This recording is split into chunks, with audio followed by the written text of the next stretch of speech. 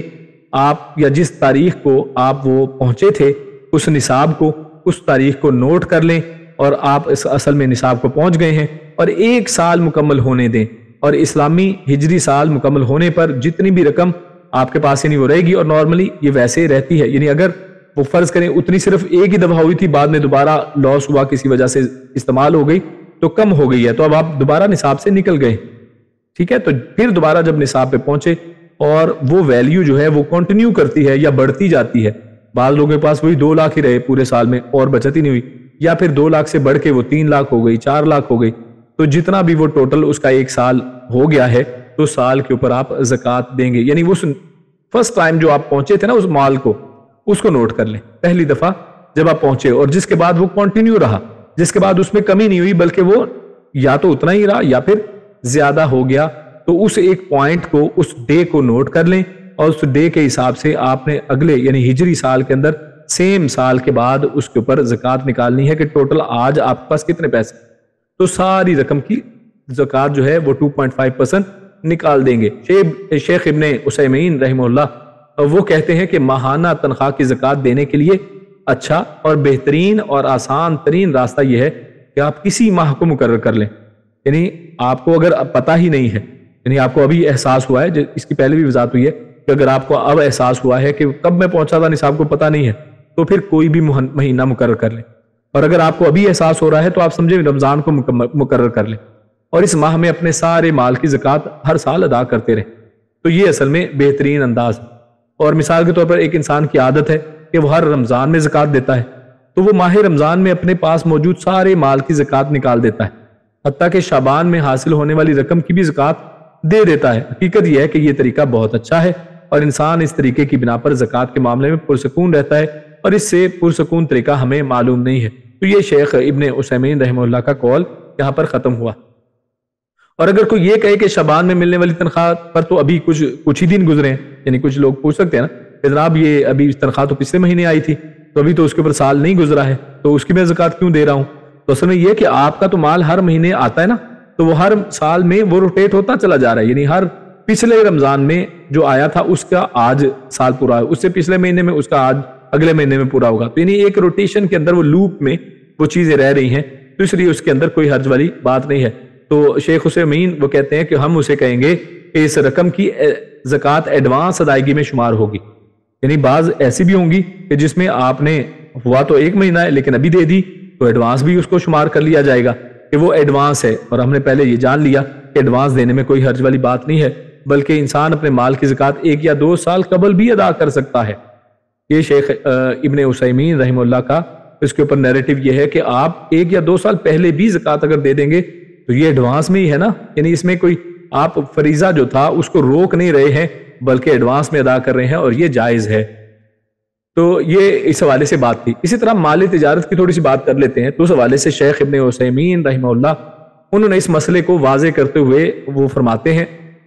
وہ کہتے ہیں کہ اگر کوئی شخص نصاب کے برابر سونا یا چاندی سے کوئی سامان خریدے، یعنی نصاب کے برابر سے مراد کیا؟ یعنی 52.5 تولے چاندی یا پھر 7.5 تولے سونے کا جو بھی ریٹ ہے، جتنے بھی پیسے بنتے ہیں. میں مثال لے لیتا ہوں کہ مثال کے طور پہ 2 لاکھ بنتے ہیں، تو اگر وہ 2 لاکھ یعنی جو نصاب کے برابر حصہ ہے، اگر اس سے وہ کوئی سامان خریدتا ہے، یعنی ایک آدمی نے 200 درہم کے بدلے میں کوئی سامان خریدا، تو اب اس سامان کا نیا سال شمار نہیں ہوگا. اس سامان کا یہ بہت ہی اہم نقطہ ہے، اس کو نوٹ کریں. وہ یہ کہ ایسا نہیں ہے کہ آپ کے پاس پیسے تھے، آج آپ نے ایک کاروبار کرنے کا سوچا، مال تجارت خرید لیا، تو آپ کیا آج سے نوٹ کریں گے وہ دن مال تجارت کا؟ نہیں، کیونکہ وہ اصل میں تو وہ مال ہی ہے. اس مال کو صرف آپ نے ٹرانسفارم کیا ہے. وہ پہلے مال کیش کی شکل میں آپ کے پاس تھا یا بینک اکاؤنٹ کی شکل میں تھا، اب وہ بدل گیا ہے اور اب وہ نقدی سے وہ مال تجارت میں کنورٹ ہو گیا ہے. اس لیے اب نیا سال شمار نہیں کریں گے، بلکہ وہ 2 لاکھ وہ جو نصاب میں آپ کے پاس جو کیش تھا وہ کب سے تھا اس کو دیکھیں گے. اگر وہ 6 مہینے پہلے سے تھا تو 6 مہینے بعد آپ کے اوپر زکوٰۃ فرض ہو گئی، چاہے مال تجارت آج آپ نے خریدا ہے. یا اسی طرح اگر وہ سال سے تھا تو آج آپ کے اوپر زکوٰۃ فرض ہے، یعنی کیونکہ سال مکمل ہو گیا ہے. تو نیا سال یعنی جب چیز خریدیں گے تب سے نیا سال شمار نہیں کرنا ہے، یعنی مال تجارت کی بات ہو رہی ہے. بلکہ سال وہی سونے یا چاندی یا نقدی والا ہی جاری رہے گا، یعنی پچھلے سال کو ہی کنٹینیو کرنا ہے آپ نے، کیونکہ سامان تجارت میں سال سامان پر نہیں بلکہ سامان کی قیمت پر ہوتا ہے۔ تو اس طرح ایک اور مثال اس کو سمجھ لیں کہ ایک آدمی کو 1,00,000 ریال رمضان میں ملے ہیں اور آئندہ سال شعبان میں 80,000 ریال کا سامان اس نے خرید لیا۔ 1,000 ریال اس کے پاس تھے، 11 مہینے گزرے اور اس نے شعبان میں سامان تجارت خرید لیا اس سارے کا 1,00,000 ریال کا۔ تو اس سامان تجارت کی زکوٰۃ وہ کب ادا کرے گا؟ رمضان کے اندر، کیونکہ یعنی رمضان کے اندر اس نے شروع کیا تھا نا، رمضان میں وہ مال یعنی 1,00,000 ریال کو پہنچ گیا تھا جس پر زکوٰۃ ہوتی ہے، تو لہٰذا وہ نصاب اس کا رمضان میں بنا تھا، تو اب اگلے رمضان میں اس کو ادا کرے گا۔ یہ نہیں کہے گا کہ جناب شعبان میں نے سامان خریدا ہے تو اب اگلے سال شعبان میں جا کے دوں گا، نہیں، کیونکہ سامان تجارت کا سال وہی ہوتا ہے جو ان کی قیمت کا سال ہوتا ہے، یعنی اصل کیش ہے جس سے سامان تجارت خریدا جا رہا ہے۔ اور یہ جو ہے شیخ ابن عثیمین رحمہ اللہ کا جو بات ہے وہ یہاں پر ختم ہوئی، اور یہ اس حوالے سے جو ایک ویب سائٹ ہے اسلام سوال و جواب islamqa.info، یہ وہاں سے اصل میں لیا گیا تھا، تو اس کا ریفرنس وہ ہے، اگر کوئی دیکھنا چاہے تو وہاں پر جا کر دیکھ سکتا ہے۔ اور اگر سامان تجارت خریدتے وقت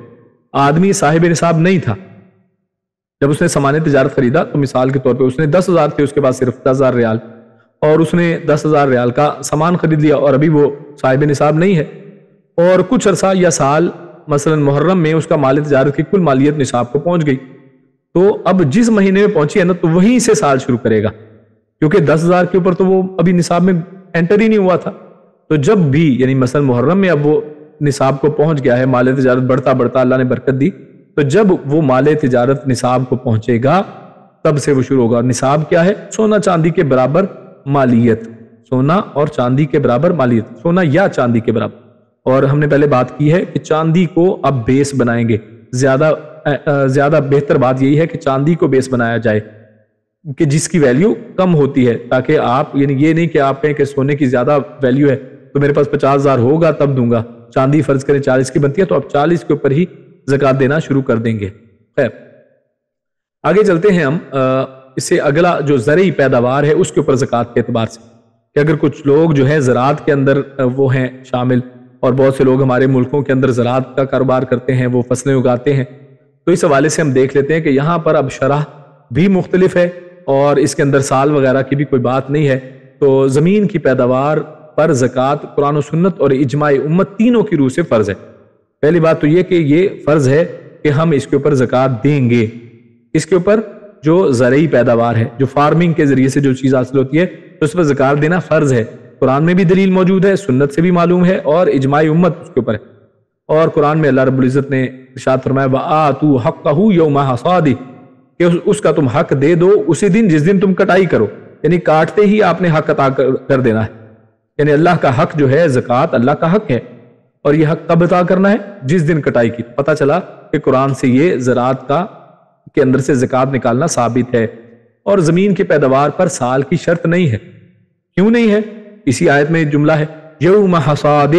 جس دن آپ نے اس کو کاٹنا ہے اسی دن دینا ہے۔ تو آپ اگر سال میں کوئی ایسی فصل اگاتے ہیں جو 3 دفعہ اگتی ہے، بعض مختلف طرح کی فصلیں ہیں، کوئی 4 دفعہ اگتی ہیں، کوئی 3 دفعہ، کوئی 2 دفعہ، کوئی 1 دفعہ اگتی ہے، تو جب بھی کاٹیں گے، جب بھی فصل کاٹی اسی ٹائم آپ نے اس کی زکوٰۃ اس میں سے نکال دینی ہے۔ اس کو سال ویٹ نہیں کرنا ہے کہ جناب اس پر بھی سال گزرے، تو سال کی جو کہانی تھی نا وہ پیچھے گزر گئی،